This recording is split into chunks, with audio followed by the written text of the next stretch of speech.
Dependiendo del autor, existen diferentes criterios para determinar cuál sería el hospedador definitivo de un parásito. Generalmente son coincidentes. Podríamos mencionar que el hospedador definitivo sería aquel en el que el parásito cumple el periodo de vida más prolongado, en el que vive por más tiempo. También pudiéramos decir que el hospedador definitivo es aquel en el que el parásito alcanza su estadio más desarrollado, que en algunos casos sería el de adulto. También se puede tomar en cuenta en qué hospedador el parásito se reproduce sexualmente. Y en otros casos también se toma en cuenta el desarrollo en la escala evolutiva del hospedador.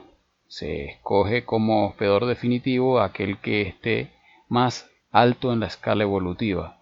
Y en las parasitosis humanas normalmente sería el hombre el hospedador definitivo. En este ejemplo vemos el ciclo evolutivo del esquistosoma y encontramos todos los criterios mencionados para determinar al humano como el hospedador definitivo. Vemos que en el humano el esquistosoma tiene un ciclo más largo de vida que en su hospedador intermediario, que sería el caracol. En el humano el ciclo de vida dura aproximadamente entre 6 y 8 semanas y en el caracol entre 4 y 5 semanas. También el humano sería el hospedador en el que el parásito alcanza su estadio más desarrollado, ya que el humano llega al estadio de adulto, mientras que en el caracol llega hasta el estadio de cercaria. En el humano es en donde el parásito se reproduce sexualmente, mediante la cópula entre el macho y la hembra. Y también el humano sería el hospedador más evolucionado en la escala zoológica, comparado con el caracol. El hospedador intermediario es un hospedador en el que el parásito cumple una parte importante de su ciclo.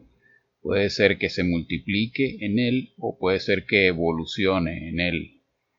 Y es indispensable para que el parásito esté apto para alcanzar al hospedador definitivo. El hospedador accidental es un hospedador no habitual del parásito, un hospedador no involucrado en el ciclo natural del parásito. Como ejemplo, tenemos el ciclo de la Taenia solium, en el que los huevos embrionados o los proglótides grávidos contaminan el suelo y son ingeridos por el hospedador intermediario, que en este caso es el cochino. El huevo embrionado eclosiona y es liberada la oncósfera que penetra en la pared intestinal y pasa a la musculatura por vía de la circulación. La oncósfera se transforma en cisticercos y estos cisticercos son ingeridos por el humano al consumir carne de cochino poco cocida. El cisticerco evoluciona al escólex de la tenia que se fija en las paredes del intestino delgado del humano. Continúa su evolución hasta la forma de adulto, que luego libera proglótides grávidos y huevos embrionados. En este caso, el hospedador intermediario sería el cerdo y el hospedador definitivo el humano. Pero el humano también podría ser un hospedador accidental si en vez de ingerir la forma de cisticercos en la carne del cerdo, ingiere los huevos embrionados o los proglótides grávidos. En esta forma, al igual que en el hospedador intermediario normal, el cerdo, los huevos embrionados eclosionan, se liberan las oncósferas que penetran las paredes del intestino y a través de la circulación llegan a cualquier órgano, pero principalmente al tejido celular subcutáneo, al cerebro y a los ojos, y de igual manera se forman los cisticercos, pero a diferencia de lo que sucede en el cerdo, en el hospedador intermediario normal, el humano no es ingerido por un hospedador definitivo, por lo tanto el cisticerco no continúa su evolución. En este caso, el humano no es un hospedador habitual del parásito y no está involucrado en el ciclo natural del parásito, por lo que constituye un hospedador accidental. El hospedador paraténico o de transporte es un tipo de hospedador accidental.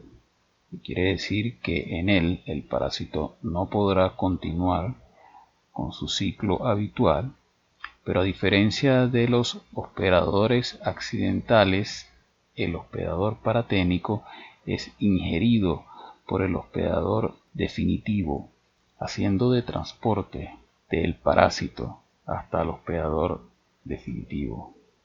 Como ejemplo tenemos el ciclo de la toxocara, cuyo hospedador definitivo son los perros y los gatos, que expulsan huevos no embrionados al medio ambiente contaminándolo.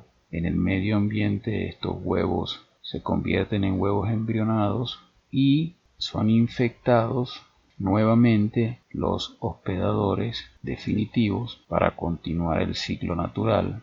Sin embargo, también pueden ser contaminados otros mamíferos más pequeños y algunas aves, en los que el parásito no puede desarrollar su ciclo natural y permanece en los tejidos en el estadio de larva L3, que solo puede continuar su evolución si el hospedador paraténico es ingerido por el hospedador definitivo.